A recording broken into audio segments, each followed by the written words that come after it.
year to share. And I'd like to compare it to the last year as well, just so you can see kind of the trends of the Profit and loss on what? just general operations of the. I mean, everything's run through QuickBooks, so it's just a P&L statement. So it'll just show property purchases, property costs, pen market expenses, things like that. The interesting thing to remember, though, and I might go back 2 years just as a fair comparison, because last year we sold the building on the square, so there was a $550,000 income from that. And this past year, we had the expenses related to the purchase of Dentsply, which haven't completely closed out yet. So we're going from one extreme to the other. So I might actually go back and also include 21, just to see kind of a 3-year trend on operations. Will you have a separate P&L on Penn Market? Yes. Any of the accounts receivable, anything to be worried about? No, we are trying to schedule settlement with 323 Lindbergh. In fact, we had it scheduled for tomorrow, and he just emailed yesterday and had a conflict. So that one will happen very soon. Miss Bobby's place continues to go parcel by parcel. There is nothing else of note on any of these. Just looking through it.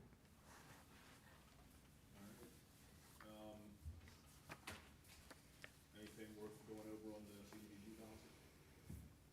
No, what I can tell you, I'm sorry, thanks for bringing that up. The balances that are there are the same ones that I reported last month. I did not get an update from city staff on what our actual balances are. But the only thing that would have come out of there is just the normal course of operations, stabilization, which we use for snow removal. And we did get a snow removal invoice. I just haven't seen it posted and haven't been given the accounting of the current numbers. And we are, pretty sure I asked this last month, but we are not getting funding this year, is that correct? We get it this year, we won't get it next year. Is that one on the calendar year? No, it's a federal year, so it's October. So we'll get it, I think we will get it October of '24 into '25, but we won't get it after that. All right, any other questions? All right. Ratification of contract. Oh, I'm sorry. We do have a presentation? No, we do not. Yes, ratification of contracts. You will see a bid tabulation sheet in your packet. The RDA received, or is the recipient of, a $280,000 blight remediation grant from the state that we've had for, pre-COVID. We have an extension that money must be expended by the end of June, and we can request another extension. I just recently found out as well. So part of that grant allows for us to remediate blighted properties and purchase blighted properties. So we will be using most of that money to purchase, well, some of that money to purchase, and some of the money to rehabilitate what I'm calling stabilize 308 South George Street, which is right down the street here on the west-hand side, and 116 Lafayette, which is right at the south side of Penn Park. Both properties are salvageable, for lack of a better word. When I came to the city, 308 South George was on the demolition list, and I think it's a great property to be able to save. It's a really nice 3-story row home, beautiful brick, and so we are spending, based on the bids, $196,000 on the 2 properties to stabilize them, new roofs. We're not sure about windows yet. It depends on how the costs play out, whether or not we put new windows in. New subfloors, remove all the plaster and prep them for someone to come in and finish them, or the RDA could finish them themselves. But we are spending about $100,000 per property. And then we will put those, like I said, either sell them, not for $100,000, because it was paid for by a grant. We'll either put them out to bid for an open house, or we will fix them up and rent them out. We're getting, what, 280? $280,000 is the amount of the grant, yes. And is that what we're running here? Yeah, we would like to use that money to purchase, or get reimbursed for the purchase of Prospect, 302 South Penn, and there was one other one that we did through eminent domain, and I'm sorry, I don't have that spreadsheet with me right now. I can probably pull it up.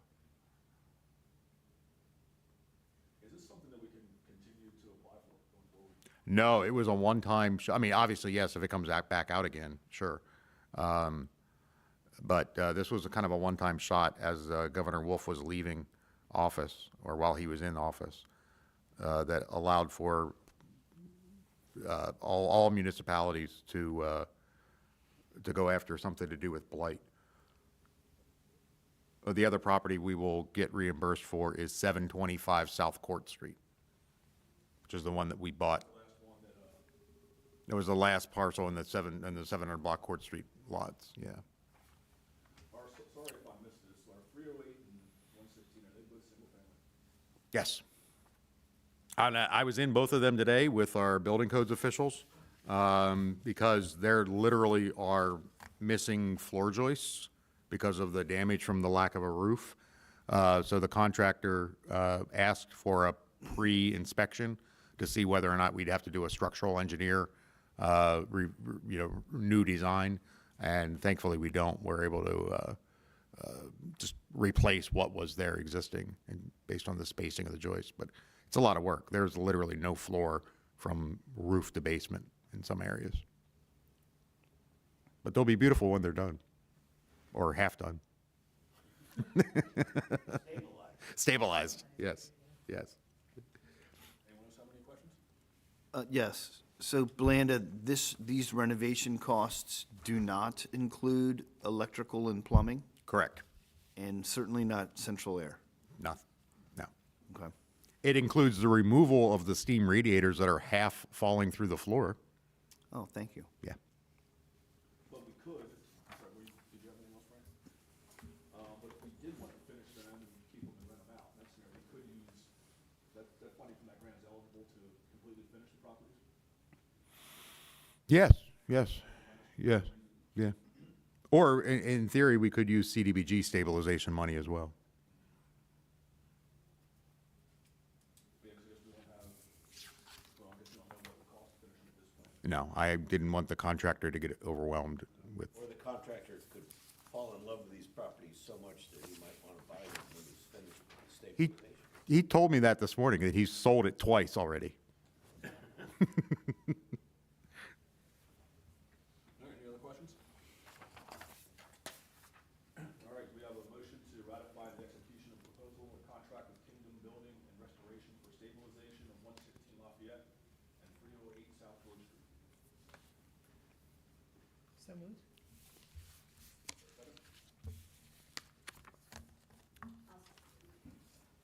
Any further discussion? All in favor, give their consent by saying aye. Aye. Opposed? So ordered. Approval of amendment 55 West Philadelphia Street. Yes, this is also in your packet, the draft version of this, and I'm sorry, it might be out of order. It's the one that has very large font. This is for the property at 55 West Philadelphia Street. We have in place right now, as part of the deed transfer, when it was transferred to 1895 Federal Building LLC, there was a restrictive covenant in place that required them to finish the renovations to the property by September 27th of 2022. That obviously day has passed. They have since entered into a sales agreement with a new owner that they will be working with over time to sell that building to, and then that owner will do the renovations to it. And in order to clean the title of the property, they need to extend, obviously, past the restrictive covenant date.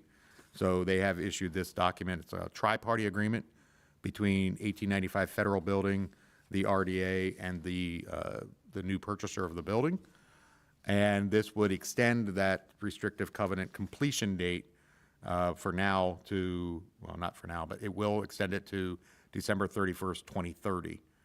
So there's additional time in there. All indications with the discussions with 1895 Federal Building is that they intend to do this much quicker than that, but they wanted to leave a little bit of a cushion in there, just so we don't have to go do this again. The additional language we talked about last week was added? The additional language, as you can see on item D in the first page, background item D, it states the RDA has the legal authority to enforce the restrictive covenant, and we added language that states, and all parties agree that the RDA shall be the party to enforce such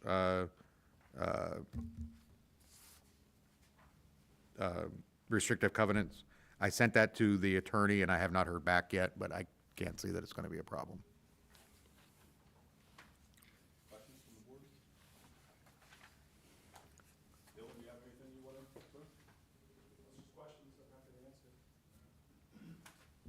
All right, hearing none, is there a motion to approve the restrictive covenant agreement amendment to 55 West Philadelphia Street, extending mandatory completion date from September 27th, 2022 to December 31st, 2030?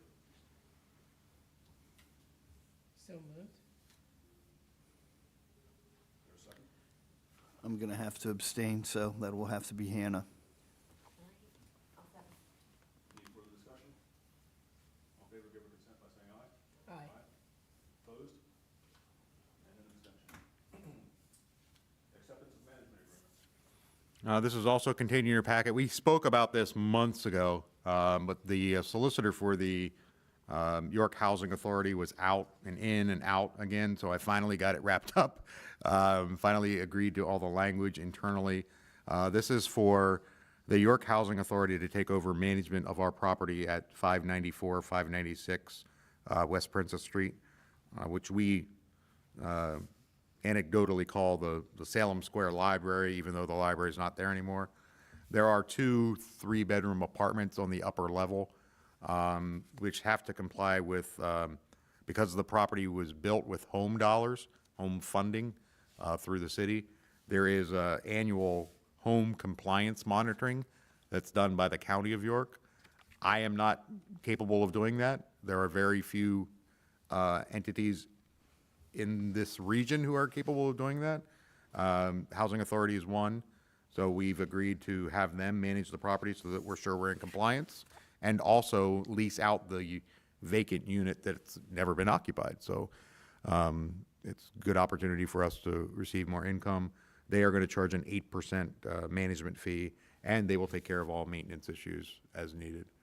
Of course, we will pay for as requested. Is the vacant apartment moved in, right? Yes. Any other questions?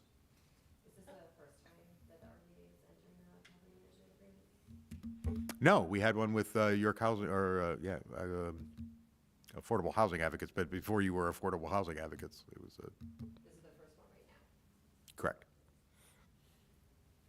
My only question regards to the select applicant, deny applicant, that the RDA would be first instead of YHA.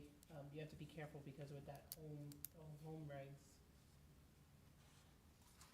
Do you know what I mean? They have to qualify them, so you just can't be selecting who the applicant. Yeah, no, I would put that on them. Yeah, absolutely. And the agreement will cover the first floor space also, right? Yes. All right, any other questions? Is there a motion to enter a property management agreement with the York Housing Authority for home compliance, leasing and management for 594 to 596 West Princess Street for 2 years, 8% of the rents collected? So made. Second. Any further discussion? Will that automatically renew after 2 years, or what will happen then? I don't know. I don't recall what the language says. It was in there, but I don't, 2 years, will be terminated at 60 days' notice, or upon the sale. It does not say about renewals. All in favor, give their consent by saying aye. Aye. Aye. Opposed? So ordered. Property sale, home Yeah, I emailed information out about this. We had received an application to purchase 5 parcels of land on Home Way. What happened to the video? I don't know, the screens just died on me. Boss. I don't know if they timed out or not. I don't know where Homeway is. I know you don't. I've been silently. You know where Joyce's building is there on Philadelphia Street? Across from Yes, Sylvia Newcomb? yes. Homeway's that alley that runs between Philadelphia and Market, right there. To go behind the Confi Mart? Yes, or I guess beside it. And I'm sorry, the screens seem to have died, so I don't know why. Yes, this is a block off of Market Street, a block north of Market Street, and a block west of Broad Street, right behind Delphia House. There are 5 grass lots there. And the purchaser, the proposed purchaser, is buying a business. Apparently, there's a woodworking business located at 350 West Clark Avenue, which is a big 3-story brick building on a corner of an alley. And apparently, that woodworking business has always had trouble with deliveries and employee parking. And they would pull into the grass kind of illegally, but who would, there was nobody there to stop them. And so this purchaser would like to control those lots, put a fence around it, and have the ability there to have parking, employee parking, and truck deliveries and shipments as well. And as I had said in my message about this, I had always envisioned this being housing. However, given the chance that we can help a small business thrive, I'm also supportive of that. And the only thing is that I would like to, I would suggest that we add a condition that the building at 350 West Clark be aesthetically improved. There are some ivy growing on the side and some broken windows on the 3rd floor, and I think it needs to be cleaned up for the neighborhood generally. And this might be our opportunity to force him to do that. And I think it's also a good idea to add some kind of clawback provision or some kind of reverter clause that these lots would come back to us should that business be sold, or that we at least have the first right of refusal to buy them. And you'll give them a period of time to clean up the facade and the ivy, et cetera? Like a deadline? Yeah, that's a good idea, yes. Like 6 months? Yeah.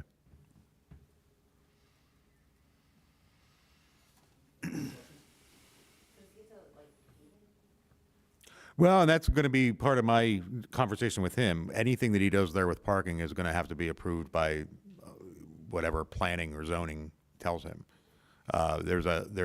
He would be, I assume, putting in some kind of impervious surface or parking area. He has, in his pricing, he has money in there for a fence and electric gate and running electric out to it. So I would assume that he would also want to pave it. But he didn't specifically call that out. But he's going to have to get some kind of approval from city on any kind of impervious surface that he would add. He would be required to at least put stone down, wouldn't he? Yeah. Any other questions? All right, is there a motion to, so what are we moving here, to accept his offer? I think it would be a motion to accept his offer with the contingency that his building at 350 West Clark is repaired within 6 months, and that the RDA has the ability to purchase the parcels back should his deal fall through, or should the building sell and not need those parcels anymore. Does that work for a motion, Don? Yep. Do we have such a motion? So moved. Is there a second? Any further discussion? All in favor, give their consent by saying aye. Aye. Opposed? So ordered. Property sale easement. Yes, this is an out-of-the-blue offer from the York County Board of Commissioners to purchase 455 square feet of property and 5,000 square feet of a temporary construction easement of a lot that we own at the intersection of the Creek and College Avenue. So it's a block south of Logos. It's actually the lot that's directly behind the food bank, or directly south of the food bank. There's a city pump station there for flood control, and it's right where Newberry Street ends. It's kind of the dead end of Newberry Street. So you'll see the attached map. There's a hatched area that they would like to have a permanent easement of 400 square feet, and it's literally the slope. If you're familiar with that area at all, there's actually steps that walk up to College Avenue because it's such an elevated bridge. And this is the slope alongside the bridge that apparently they're either going to lower the bridge or widen the bridge or whatever they do. They need to own 400 square feet from us.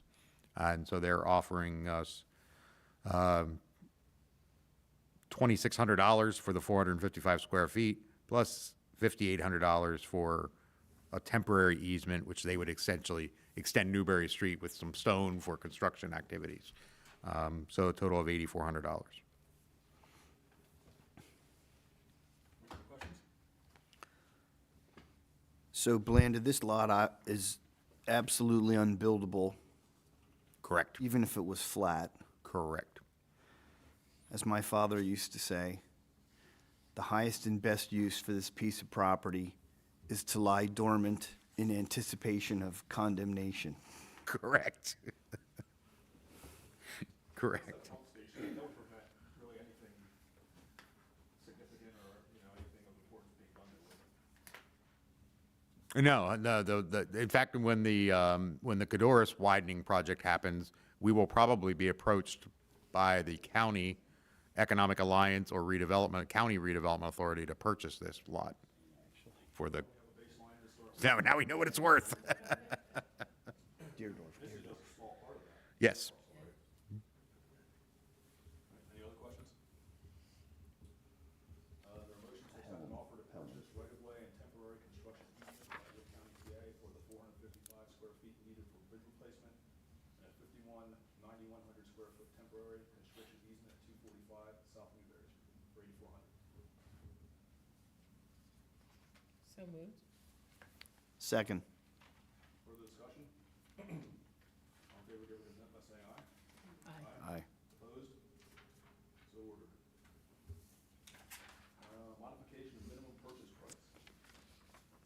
Speaking of baselines, back in September of 2019, the RDA made a motion to accept $1,500 as a minimum price for a piece of property.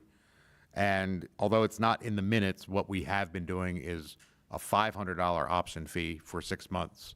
If someone wants to explore the constructability or do takeoffs or planning, that we would agree not to sell it for $500 as a hold or an option agreement. We've been discussing this for quite some time internally. We'd like to make a motion to adjust that minimum purchase price to $5,000 and option fees to be adjusted to $1,000 for a 6-month option. Again, as was stated in 2019, with the board reserving the right to negotiate fees and offers as necessary and modify that depending on each property's circumstance. So if somebody is buying 10 parcels, that the RDA has the ability to maybe give a bulk discount, or if it's a higher valued property, that we have the ability to go up. But the 5,000, as it's been serving, the 1,500 has been a good bellwether for people to know, well, can I get it for $1? No, it's 1,500. So this 5,000 is a step in the right direction. I guess they just see the 500 part of that figure. Right. Right. Yeah, that's 2019 we did that. Yeah. Time flies. Any questions? Is there a motion to modify resolution 5352 from September 18th, 2019 to adjust the minimum purchase price for properties? You say properties and lots, or I would just say properties. properties of $5,000 in option fees to start at $1,000 for a 6-month option, with the board reserving the right to negotiate. So moved. Second.